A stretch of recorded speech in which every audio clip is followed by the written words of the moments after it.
servo, teu filho, usa ele nesta noite como tu queres, em nome de Jesus. Amém. Deus abençoe, filho. Amém, pastor. Meus irmãos, paz de Cristo a todos, amém? Amém. Paz de Cristo a todos, amém? Amém. Pega sua Bíblia, abra comigo, Evangelho de Lucas, capítulo 13, versículo 10. Evangelho de Jesus Cristo segundo escreveu Lucas, capítulo 3, verso 10, por gentileza. Externar a Deus minha gratidão por retornar a essa casa. Pastor Mário, feliz seu dia. Ao Josué que me fez o convite, o senhor Sueli, que sempre me recebe com o maior carinho, os amigos que aqui estão, presbítero Esterlei, Suzane, que Deus em Cristo abençoe ricamente. Lucas capítulo 13, verso 10, ele diz assim: ensinava no sábado, numa das sinagogas, e eis que estava ali uma mulher que tinha um espírito de enfermidade, havia já 18 anos, e andava encurvada, e não podia de modo algum endireitar-se. E vendo a Jesus, chamou a si e disse-lhe: mulher, está livre da tua enfermidade. E pôs a mão sobre ela, e logo se endireitou, e glorificava a Deus. Então, tomando a palavra, o príncipe da sinagoga, indignado porque Jesus curava no sábado, disse à multidão: 6 dias há em que é mister trabalhar. Nestes, pois, vinde para seres curado, mas não no dia de sábado. Respondeu-lhe, porém, o Senhor e disse: hipócrita, no sábado não desprende da manjedoura a cada um de vós o seu boi, ou jumento, e não leva a beber? E não convinha soltar desta prisão no dia de sábado esta filha de Abraão, a qual há 18 anos Satanás mantinha presa? E dizendo ele estas coisas, todos os seus adversários ficaram envergonhados, mas todo o povo se alegrava por todas as coisas gloriosas que eram feitas por ele. E você se assenta em nome de Jesus. Josué, cadê o Felipe para fazer um som aqui para mim? Meu Deus, olha para cá, eu quero somente sua atenção. Se assente, se acomode, por favor, olhe para mim, não converse, senão eu tenho um déficit de atenção. Então se você conversar, eu vou perder minha atenção e vou perder o sentido da mensagem. Irmãos, olhem para cá. Esse texto que nós lemos é um texto muito conhecido e muito familiar por todos nós, sendo que sabemos que a história, ela sempre vai mirar para Cristo, independente de onde esteja, seja no Velho Testamento, seja no Novo Testamento, toda a Bíblia aponta para Cristo. Falar que Jesus estava ensinando numa sinagoga não é algo tão simples, não é algo tão normal, porque para falar que Jesus estava ensinando numa sinagoga, existe um porquê, existe uma história por trás disso. Jesus, mesmo sendo 100% homem, 100% Deus, Jesus, ele cumpriu todas as etapas que um ser humano e que um judeu teria que cumprir. Jesus nunca pulou etapa na sua vida, nem no seu ministério. Jesus respeitou todas as etapas da sua vida. Jesus, ele sempre veio, na verdade, Jesus veio não para descumprir a lei, não para bater de frente com a lei. Na verdade, Jesus veio para cumprir ela. Então Jesus, ele sempre foi fiel às etapas que ele viveu em toda a sua história. Por exemplo, Jesus, como um judeu com 8 anos, ele teve que se apresentar a Jerusalém, não pulou etapa. Jesus, com 12 anos, ele estava na festa da Páscoa, uma das maiores festas que um judeu teria que estar. Jesus estava lá. E é nesse mesmo episódio que Maria esquece Jesus no templo. E a Bíblia diz que Maria, junto com José, volta para Nazaré e Jesus está no templo. Eles caminham alguns dias e eles não notam a ausência de Jesus. Somente depois de alguns dias que Maria percebe que Jesus não está mais entre eles. E quando Maria percebe que Jesus não está mais acompanhando, Maria tem que retroceder o caminho que ela tomou para se reencontrar com Jesus. E aonde Jesus estava? No templo. Olha que interessante. Eu estou dizendo que a festa da Páscoa acabou. Jesus está no templo. Maria não vai até Jesus e não traz Jesus para sua casa.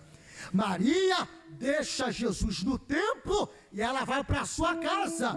Se passa alguns dias, presbítero Westerley, e ela não percebe a ausência de Jesus, porque ao invés de levar Jesus para casa, ela deixou Jesus no templo. Sendo que agora, quando ela percebe que Jesus não está mais entre eles, ela tem que retroceder o caminho que ela fez para se reencontrar com Jesus novamente. E aonde Jesus está? No templo, ou seja, no mesmo lugar em que ela deixou Jesus, foi o mesmo lugar que ela encontrou Jesus. Adonias, eu não entendi, me explica. Maria deixou Jesus no templo, não levou Jesus para casa. Tem gente que vem para o templo, sai do templo, mas não leva Jesus que está no templo para sua casa. Anda, caminha, vai para o trabalho, vai para a escola, vai para a faculdade e não está percebendo que Jesus não está mais perto. Mas nesta noite, Jesus está te convidando a retroceder o teu caminho, a recalcular a sua rota e você retornar para o lugar em que você o deixou. Jesus não te abandonou, Jesus não te esqueceu, Jesus não te deixou para trás. Foi você que deixou Jesus onde não deveria deixar. E Jesus está dizendo: se você quiser, você vai retroceder o teu caminho e vai me reencontrar aonde você me deixou. Jesus, sendo que, irmão, Jesus, ele está nessa festa com 12 anos. Com 13 anos, todo judeu teria que passar por uma cerimônia chamada Bar Mitzvah. Essa cerimônia, ela representava que uma criança deixava de ser criança, se tornava adulta com 13 anos, tanto para a sociedade e tanto para a sua religião. Quando um judeu passava por essa cerimônia, ele poderia receber oportunidade na sinagoga, porque essa cerimônia representava que um judeu estava apto para falar da lei e do Antigo Testamento. Quem não tem domínio sobre a lei não poderia assumir a tribuna da sinagoga para falar nada. Só podia assumir a tribuna da sinagoga quem tinha, missionário Sueli, conhecimento e domínio sobre a lei. Quem não estudava a lei, quem não lia sobre a lei, quem não se assentava para aprender, não poderia se levantar na sinagoga para falar nada, porque só tinha autoridade para falar quem um dia sentou para ouvir. Com 13 anos, por mais que a Bíblia ela não conte essa cerimônia, Jesus teve que passar por essa cerimônia, porque, como eu disse, Jesus estava dentro de uma sinagoga. Sendo que, irmão, olha para cá, Jesus, ele esteve no anonimato por 18 anos. 12 anos, Jesus some da história. Com 30 anos, Jesus reaparece. Adonias, o que Jesus estava fazendo nesse tempo todo? Isaías nos explica isso, quando Isaías diz que Jesus era homem de dores, experimentado no trabalho. Sabe aonde Jesus estava? Lá na carpintaria do seu Zé, lá em Nazaré, junto com seu pai, trabalhando, até que o Espírito fala: chegou a sua hora de se apresentar. Jesus nunca pulou etapa, Jesus nunca pulou degrau, Jesus nunca pulou fase. Existiu um momento do Espírito Santo dizer: chegou a hora de se apresentar. É por isso que está escrito que o Espírito conduz Jesus ao deserto antes de ser batizado por João Batista, porque nós sabemos que o batismo nas águas é a imersão. Uma pessoa, ela deixa o velho homem para trás para se tornar um novo homem, uma representatividade de uma nova vida com Cristo. Sendo que Jesus nunca cometeu nenhum pecado, mas para que a lei se cumprisse e para que ele fosse exemplo para nós, Jesus respeitou essa etapa e Jesus passou pelo batismo das águas. Após isso, o Espírito Santo conduziu Jesus ao deserto, porque se você tem ministério, se você tem chamada, se você tem promessa, tem que passar pelo deserto. Se Jesus, que é Jesus, passou pelo deserto e foi tentado pelo diabo, por que não eu? Por que não você? Também não vai ser. O Espírito Santo conduz Jesus ao deserto. Se no que está escrito que após isso o Espírito Santo diz, pela virtude do Espírito, Jesus foi conduzido para dentro de uma sinagoga. Redobre sua atenção, adoradores, por que para dentro de uma sinagoga? Porque todo sábado os judeus se reuniam na sinagoga para praticar rituais, para orar, para falar sobre a lei, para falar sobre a Torá, que é o Antigo Testamento, para falar sobre o Pentateuco, que são os 5 primeiros livros da Bíblia. Eles se apresentavam, se reuniam todo sábado para discutir sobre a lei. Sendo que não é nesse dia que o Espírito Santo conduz Jesus para dentro da sinagoga, porque o Espírito Santo quer anunciar através de Cristo a obra redentora através dele, e não existe lugar melhor para Deus revelar o nosso ministério diante daqueles que estão perto de nós, diante daqueles que conhecem a nossa história. Jesus entra dentro da sinagoga e a Bíblia diz, irmão, e olha para cá, eu vou te explicar. Na sinagoga era como um culto, era como um culto. Imagina na sinagoga um culto acontecendo, e era dessa forma como acontecia. Existia o príncipe da sinagoga, que era pastor da sinagoga. Esse príncipe da sinagoga, ele dava oportunidades para quem estava sentado. Quem passou por a cerimônia e tinha autoridade para falar sobre a lei, gritava: fulano quer oportunidade. Mais ou menos assim. A pessoa vinha, passava por um homem chamado auxiliar do Bema. Esse homem, ele tinha uma urna, e dentro dessa urna havia rolos, livros do Antigo Testamento e do Pentateuco. Então, quando alguém assumia a tribuna, o auxiliar do Bema entregava o livro, seja de qual for, do Antigo Testamento. Ele mesmo não sabia, mas ele entregava o livro. A pessoa pegava, abria o rolo, lia sobre todos que estavam na sinagoga, depois fazia a troca do rolo, que representava que um ciclo velho se fechava e um ciclo novo se abria, e depois retornava para dentro da sinagoga para retornar às suas atividades. Mas com Jesus foi diferente. O príncipe da sinagoga, eu imagino que foi um dia de sábado. Está escrito que foi um dia de sábado. E o príncipe da sinagoga diz assim, ó: Jesus quer oportunidade. Jesus vem, subindo na tribuna, passa pelo auxiliar do Bema. Esse homem pega o rolo, o livro do profeta Isaías. Ele não sabe que está dando o livro do profeta Isaías na mão de Jesus. É algo natural. Ele pega o livro e entrega na mão de Jesus. Jesus assume a tribuna. E está escrito que Jesus acha o que está escrito. Jesus recita o que está escrito em Isaías. E o Espírito do Senhor é sobre mim, que me ungiu para evangelizar os pobres, para pôr liberdade os cativos, pôr liberdade os oprimidos, dar vista aos cegos e anunciar o ano aceitável do Senhor. Até aí tudo bem.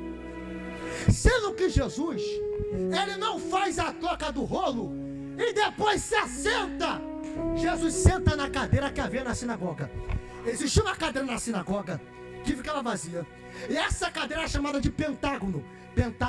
Mirar o Pentateuco, porque eles esperavam o retorno de Moisés. Eles estão esperando Moisés voltar, se assentar na cadeira e assumir a sinagoga. Sendo que não era Moisés que estava para vir, era o próprio Cristo. Josué, ele leu o que está escrito, e está escrito que ele se assentou na cadeira. A multidão que estava na sinagoga ficou atônito. Esse homem é doido. sentar na cadeira que é de Moisés, Jesus dá o grito: eis que se cumpriu esta profecia em vossos ouvidos. Olha para cá, eu vou aplicar. Existe uma cadeira vazia no coração de todos nós aqui. Existe. E essa cadeira, homem não pode se assentar, o vício não pode se assentar, a doença não pode se assentar, relacionamento não pode se assentar, a amizade não pode se assentar, porque o vazio que há dentro do teu coração é do tamanho de Deus. Eu estou pregando para alguém que está tentando preencher esse vazio com tantas coisas, mas Deus dá uma notícia: tu vai andar para um lado e para o outro, tentar preencher esse vazio com tanta coisa, no final tu vai quebrar a cara e o vazio vai estar aí dentro. Porque o vazio que é de Deus, nada nessa terra pode preencher. Tu pode ser o homem mais rico dessa terra, não preenche. Tu pode ser alguém que tem muitos contatos, não preenche. Tu pode morar na melhor casa, não preenche. Tu pode ser o homem que tem um casamento feliz, não preenche. Porque só Jesus pode preencher o vazio que há na nossa alma. Só Ele. Só Ele que pode. Só Ele que pode. Só Ele. Tem gente querendo ocupar o vazio que há no seu coração com tantas coisas, mas não cabe, não preenche, porque é do tamanho de Deus. E agora, irmão, como é que um Deus tão grande, como é que um Deus tão imensurável, como é que um Deus tão incalculável cabe no vazio que há dentro do nosso coração? Ele cabe. Ele preenche o vazio que há na nossa alma. Sendo que Jesus anuncia porque Ele veio. Ele não veio apenas para morrer por nós. Sim, o maior princípio, o maior propósito foi esse: nos dar uma nova vida e a vida eterna. Sendo que está escrito que o Espírito ungiu, e a unção é a capacitação para algo determinado. Olha para cá. Olha para cá. A unção é a capacitação para um projeto que Deus estabeleceu sobre a sua vida. Se Deus te chamou para pregar, não se preocupe. A unção que há sobre ti vai te capacitar para este propósito. Se você canta, se você ora, se você tem chamada, a unção que está sobre ti, ela vai te capacitar para esse propósito. Então Ele está dizendo: o Espírito está me capacitando para essa obra. Eu não estou evangelizando porque simplesmente quero evangelizar. Não. Eu não vou pôr liberdade nos cativos porque simplesmente quero pôr liberdade eles. Eu estou fazendo isso porque o Espírito está me capacitando em meio a essa chamada. Deixa eu dizer algo para alguém que me ouve. Você me ouve, diga amém. Você me ouve, diga amém. Não se preocupe. Se Deus te chamou para uma chamada, Ele mesmo te capacita. Se Deus determinou um ministério para a sua família, Ele mesmo te capacita. A sua incapacidade não anula a unção que Deus depositou sobre a tua história. Você é incapaz, mas a unção que está sobre ti te capacita para algo novo. Deus te capacita. Deus nos capacita. É por isso que Jesus começa a fazer milagres a partir daí. Jesus não havia feito nenhum milagre antes disso. Quando Ele anunciou que o Espírito estava sobre Ele e o preparou para tal chamada, Jesus começa a realizar o seu ministério na terra. É por isso que Jesus começa a realizar milagres. Sendo que a questão do sábado, Adonias, por que a implicância do sábado? É porque para os judeus existia um protocolo que não poderia curar no sábado, porque no sábado, no sexto dia, Deus descansou da criação. Então o sexto dia era o dia do descanso para os judeus. Não podia fazer nada. Mas Jesus, quando vê alguém necessitado, se aproximar dele, a necessidade de alguém gritava mais que o protocolo que o homem determinou. Vou repetir. A necessidade de uma pessoa falava mais alto que o protocolo que o homem determinou. Existe um protocolo, não pode curar. Mas se entrou alguém enfermo, se entrou alguém cativo, se entrou alguém precisando, o protocolo que existe na terra não vai impedir de Deus realizar milagre. Existe um protocolo. Olha para cá. Jesus nunca quebrou um princípio, porque quem quebra princípio é quebrado pelo mesmo. Mas Jesus é o maior quebrador de protocolo que eu conheço. Porque se entrar alguém aqui precisando, e a necessidade dessa pessoa falar mais alto, que até mesmo que a liturgia desse culto, Jesus para o culto, tira o microfone da minha mão e realiza o milagre para mim. Porque a necessidade de alguém fala mais que o protocolo da terra.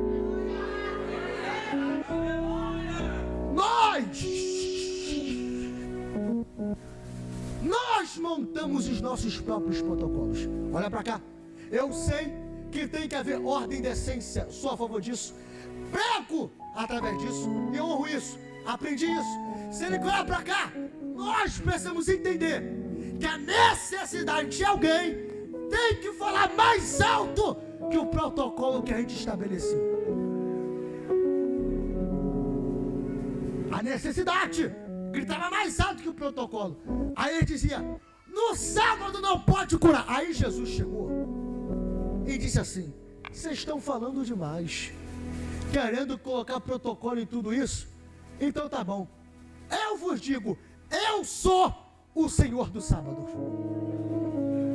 Jesus está dizendo: eu sou dono do dia, eu sou dono do sábado, eu sou dono do culto. E na hora que eu quiser parar para fazer, eu paro e eu faço. Na hora que eu quiser quebrar o protocolo para honrar, eu quebro, mas eu honro.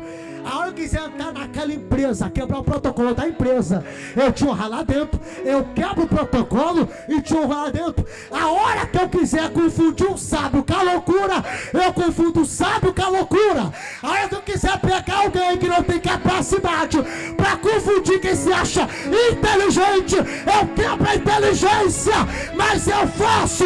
Jesus está dizendo para alguém: se for necessário eu quebrar o protocolo, eu vou quebrar, mas eu vou realizar o que eu quero.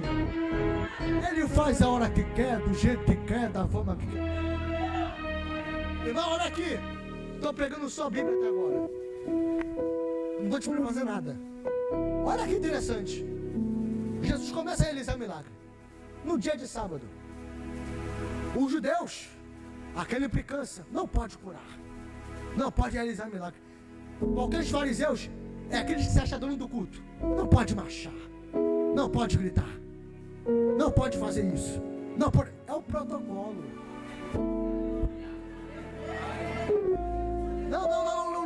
Não pode ser. Não, o pastor não pode agir assim, irmão.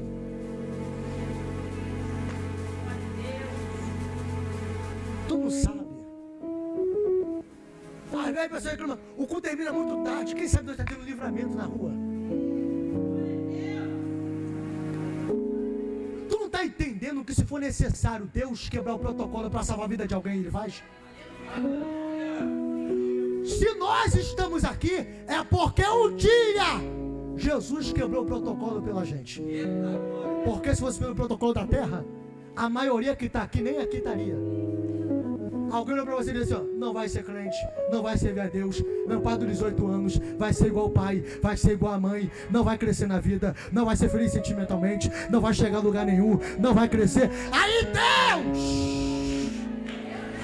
eu estou no negócio e disse: quem é o homem para estipular protocolo na vida de alguém que eu decidi fazer? Ah, irmão, Eu vim liberar uma palavra de Deus para a vida de alguém esta noite, dizer: Deus vai quebrar alguns protocolos que o homem criou sobre a sua pessoa para realizar o que ele tem para realizar na tua história. Jesus quebra protocolo. Sendo que um dia havia um culto na sinagoga. É quem estava dirigindo o culto? Jesus. Que era o pregador da noite? Jesus. E a Bíblia diz que havia uma mulher encurvada há 18 anos. Alguém encurvado, pastora Sueli, me permita, é alguém que não tem visão do futuro. Escuta o que eu estou dizendo. Escuta o que eu estou te dizendo. Redobre sua atenção. Uma pessoa encurvada é alguém que não consegue olhar para o horizonte. Alguém encurvado não tem perspectiva de vida, porque a sua vida é olhar para baixo. Você conhece alguém que olha para baixo?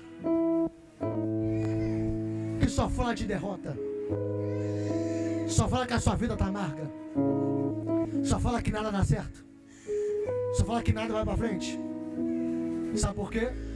Porque está encurvado. Essa mulher não tem perspectiva nenhuma de futuro, porque a sua vida é andar encurvada. Olha para cá, irmão. Criança chora. Olha para cá. Isso é normal. A mulher está encurvada há 18 anos. Irmão, alguém que é encurvado não consegue olhar para onde está indo. Tu sabe como alguém encurvado anda? Caminhando, olhando os pés de alguém. Você conhece alguém aqui? Alguém assim desse jeito? Que só vai porque o fulano vai. Que só faz porque o fulano faz. Que só é porque o fulano está junto. É alguém que não consegue ter a sua identidade própria e não tem objetivo de futuro e caminha por onde todo mundo anda, porque não consegue olhar para frente, só olha para os pés de alguém, é guiado pelos pés das pessoas. Essa mulher está 18 anos vivendo dessa forma, encurvada. Alguém encurvado não consegue olhar nos olhos de alguém, porque está encurvado. Alguém encurvado só olha para baixo, não olha para cima. E essa mulher está encurvada atrás de uma multidão. Mas está escrito que Jesus vê a mulher. Irmão, diante de uma multidão em pé, como é que consegue ver uma mulher encurvada lá atrás? Eu não sei, porque se fosse eu, não conseguiria. Mas já que é Jesus que está pregando, Jesus olha para a mulher lá atrás que está encurvada e diz: mulher, dá uns passos à frente, que até hoje tu andava encurvada, mas a partir de hoje tu não anda mais. Olha para cá, olha para cá. Tem gente que está aqui dentro, que chegou assim, cabeça erguida, cabeça para cima, numa postura terrível, mas sabe como anda a tua vida espiritual? Encurvada. Tem gente que entra aqui, que parece que está tudo bem, mas sua vida sentimental está encurvada. Tem gente que está aqui dentro, que até levantou a mão, que até deu glória a Deus, que até cantou o hino, mas somos como está a tua família? Encurvada! Ninguém percebeu, mas Jesus percebeu. Está com a postura reta, mas a sua alma não está reta. A sua alma está encurvada. Sabe o que, irmão? Vamos para a Bíblia. Olha o que Jesus diz para aqueles que disseram: há 6 dias que pode fazer isso, por que no dia de sábado? Aí Jesus responde: ué, por que não convém também libertar essa filha de Abraão, irmão. Abraão. Quando se fala de Abraão, a primeira coisa que vem na minha mente é a promessa. Não? Não é só também? Promessa. Deus fez promessa a Abraão. A primeira coisa que eu falo de Abraão, eu lembro de promessa. Quando Deus fez a promessa a Abraão, o que Deus mandou Abraão fazer? Abraão, sai da tua tenda e, se possível, conte as estrelas do céu. Ai, irmão, se tu não pegar isso aqui, para contar as estrelas do céu, tem que olhar. Vamos lá, tem que olhar. Então tem uma mulher que tem promessa, mas olha pra... Então calma aí. Tem promessa, mas está encurvado. Tem chamada, mas está encurvado. Tem ministério, mas está encurvado. Tem de Deus na vida, mas está encurvado. Aí Jesus chegou e falou assim: quem tem promessa não pode manter a vida encurvada. Quem tem promessa, eu tenho que endireitar de novo.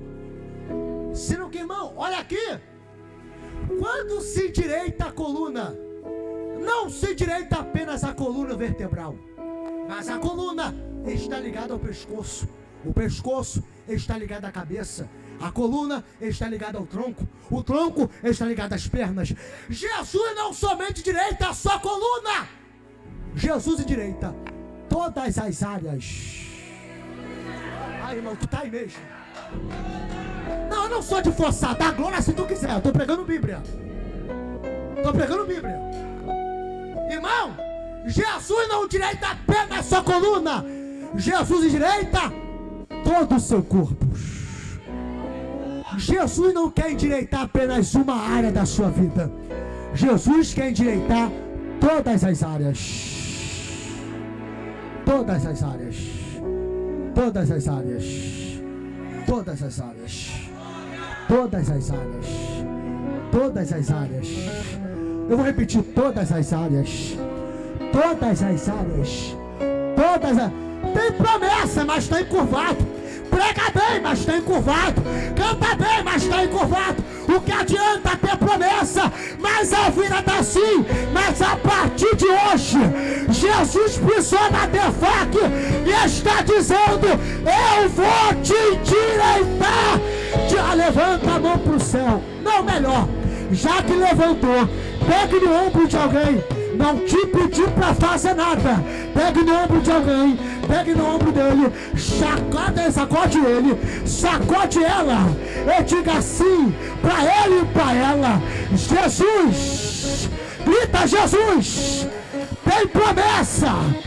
Mas antes de realizar a promessa, Jesus quer te endireitar. Jesus está dizendo: não adianta ter promessa e ter a vida torta. Antes de eu realizar a promessa, eu vou endireitar a sua vida. Ai, irmão, é calamana cheia. Eu vou pregar. Tem promessa, mas está enrolado no pecado. Tem promessa, mas está no meio do vício. Tem promessa, mas tem que largar algumas amizades. Tem promessa, mas tem que sair de algumas rodas. Jesus está dizendo para alguém: o que adianta ter promessa, mas ter a vida encurvada? Mas a partir de hoje, não é porque eu estou pregando, porque eu não sou ninguém, mas porque é um decreto de Deus. E eu vou liberar esse decreto. E esse decreto é: áreas da tua vida que estava torta, a partir de hoje vai se endireitar. Sendo que, irmão, caminho final encerra. Ô Jesus, ô meu Pai, eu sinto que estou aqui. Ai, Jorevassa. Josué, ela não era encurvada porque queria. Está no texto. Satanás mantinha ela presa. Não, tem tudo para crescer, mas Satanás mantém preso. Tem tudo para voar, mas Satanás acorrenta. Tem tudo para ser um crente, fervoroso. Mas Satanás prende. E não é 18 dias. Não é 18 meses. Não é 1 ano e meio. É 18 anos na mesma prisão. Ela foi pro culto, mas ainda está encurvada. Ai, irmão. Até quando tu vai entrar por essas portas e permitir que Satanás te mantenha preso? Ah, Jesus dos crentes, eu estou pregando para alguém, eu sei que estou. Nem que seja para uma pessoa, mas estou pregando para alguém. Até quando você vai permitir Satanás te acorrentar? Oh, Jesus da glória. Até quando tu vai permitir Satanás te amarrar nessa fraqueza? Te amarrar nessa queda? Te amarrar nesse vício? Te amarrar nesse contato? Te amarrar nesse relacionamento? Até quando Satanás vai te manter preso? Ai, irmão, Deus, o papo de Deus tão forte aqui. Eu não sei quem está comigo, eu não sei. Mas eu estou sentindo esse delay. Ai, Jorevassaio. Satanás está acorrentando alguém. Ele está prendendo alguém. E outra, sabe que tem promessa. E por saber que tu tem promessa, é por isso que te acorrenta. É por isso que te prende. É por isso que te mantém preso. Porque sabe que no dia que você se soltar e você se endireitar, ai, irmão, pegue na mão desse crente, pegue na mão dele, pegue na mão dela. Não, liga comigo, liga comigo. Tem gente que está dispersa, não tem ideia nessa mensagem. Mas tem gente, irmão, que entrou aqui e está com a sua vida presa, financeira presa, espiritual presa, sentimental presa, tá com a vida presa e acorrentada. Mas, irmão, se tu ligar no céu comigo nesse momento, irmão, eu creio no que Deus está falando aqui no altar. Deus, ele vai começar a endireitar a vida de pessoas aqui dentro agora.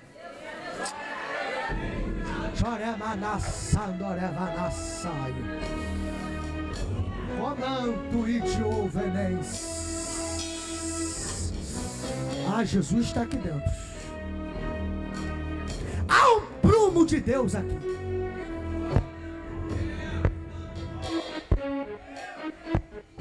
Deus sabe quem está direito e quem está torto. Deus sabe quem está reto e quem está encurvado. Deus sabe quem está no prumo e quem não está. Mas essa noite Deus usa para dizer para alguém: quem está torto, a ordem é: tome posse e se direita agora.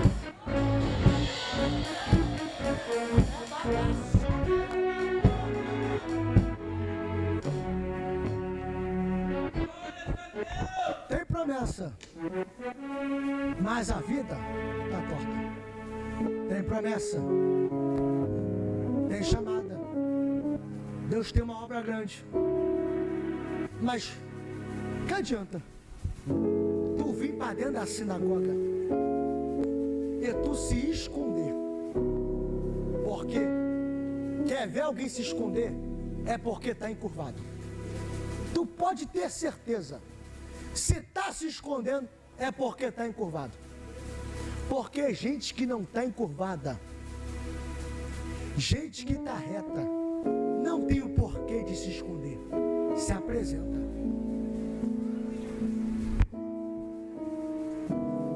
Tu está se escondendo há muito tempo. É por isso que Jesus quer ter um contato com a mulher. E Jesus chama a mulher para perto. Porque não é só estar no ambiente, é estar perto dele. Oh, Jesus. Ai, irmão, sinto que Deus tem um negócio para fazer aqui. Não é só estar na sinagoga, não é só vir para o templo, é estar perto.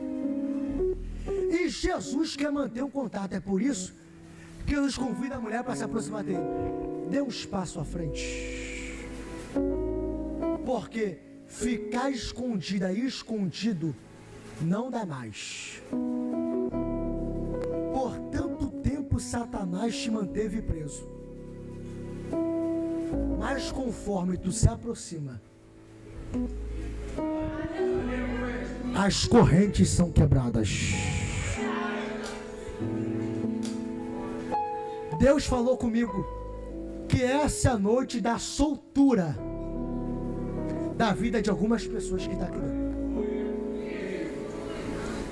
Tem gente que só crê nos mistérios de Deus quando existe um movimento acontecendo, pastor Mário. Quando tem alguém marchando, alguém pulando, alguém rodando. Mas não. Deus fala no meio do fogo, mas também no meio da brisa. E Deus, Felipe, está falando com alguém aqui dentro. E a ordem de Deus para a tua vida é: se endireita que a tua vida muda. Se endireita. Mas pregador, não consigo sozinho. Amém. Tem alguém que está aqui? Que esse alguém não é homem. Que esse alguém não é o pregador. Quem sou eu? Que esse alguém não é o pastor da igreja. Que esse alguém não é o Josué. Não. Esse alguém é o próprio Jesus. E não existe ninguém nesta terra que Jesus não seja capaz de endireitar. Ele endireita o alcoólatra, ele endireita o maconheiro, ele endireita o usuário de droga, ele endireita o prostituto, ele endireita a prostituta, ele endireita! Então não diga pra mim que o teu problema é impossível, porque ele endireita qualquer um. Oh, Jesus da glória. Jesus se endireita qualquer pessoa. Mas eu quero me endireitar. O que eu faço? É só você querer. É só você querer. Se Jesus te chamar para se aproximar dele, tu vai ficar onde está? Ou tu vai se aproximar? Porque Jesus quer endireitar a tua história. Ele quer endireitar a tua vida. Ei, olha para mim. Eu não vim fazer promessas para você e dizer que a partir do momento que a sua curvatura se endireitar, tudo vai bem. Não vai. Mas só de não estar mais na mão do diabo, só de não estar mais preso no vício, só de não estar com a depressão te acorrentando, só de não estar com a ansiedade te acorrentando, já é uma vitória. Irmão, quem me conhece sabe que eu não sou de forçar. Eu vou terminar a pregação aqui agora. Mas eu quero saber se alguém entre nós que está aqui dentro, aqui nessa noite, que quer se endireitar de uma vez por todas. Pregador, eu estou cansado dessa vida. Eu não aguento mais essa tribulação. Eu não aguento mais esse peso. Eu não aguento mais esse vício. Eu te convido a você sair da onde você está e você se aproximar daquele que pode endireitar a sua história. Não sei para quem é. Talvez a maioria daqui seja crente. Talvez. Mas o fato de alguém se endireitar não se implica alguém que está afastado. Porque tem gente que é até crente, que até serve a Deus, que até vem para o culto, mas existe áreas da tua história que está encurvada. Tem gente que louva a Deus, que adora a Deus, mas a sua vida espiritual não está bem. A sua vida espiritual está encurvada. Tem gente que aparentemente está até bem, está sorrindo, está falando com todo mundo, mas dentro de casa a tua alma está encurvada. Se não tiver ninguém, beleza, mas me permita orar por você do jeito que você está. Feche os seus olhos agora. Feche os seus olhos agora. Feche os olhos. Feche os olhos. Isso. Irmão, eu sou criado Segunda geração e libertação. Aceitar Jesus, ela?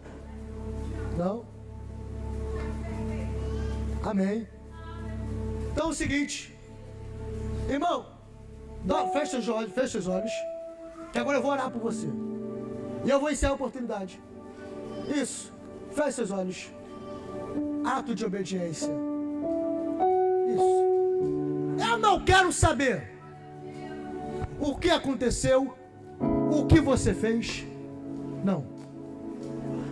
A proposta do Evangelho é essa: é endireitar quem está torto.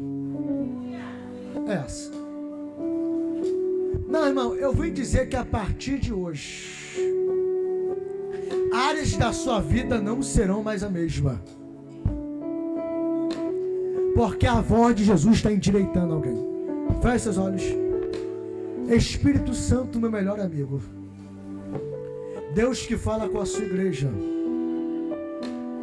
eu te peço nesse momento que o Senhor possa tocar no coração de alguém, na alma de alguém, na mente de alguém que está com áreas da sua vida que está encurvada.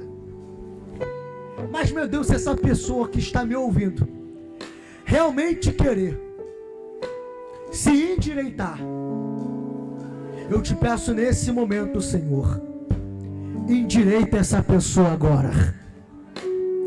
Não permita que Satanás mantenha a alma desse jovem preso, a alma dessa mulher presa. Não permita que a nossa vida se mantenha torta. Endireita nossas veredas, endireita áreas da nossa vida.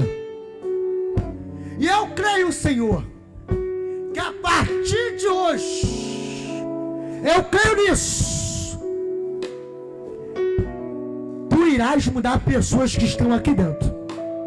Lugares que frequentava não vai frequentar mais.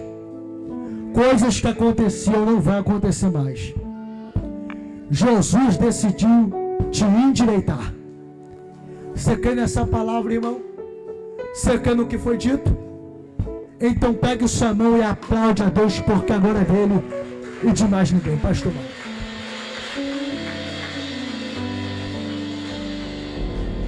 Aleluia.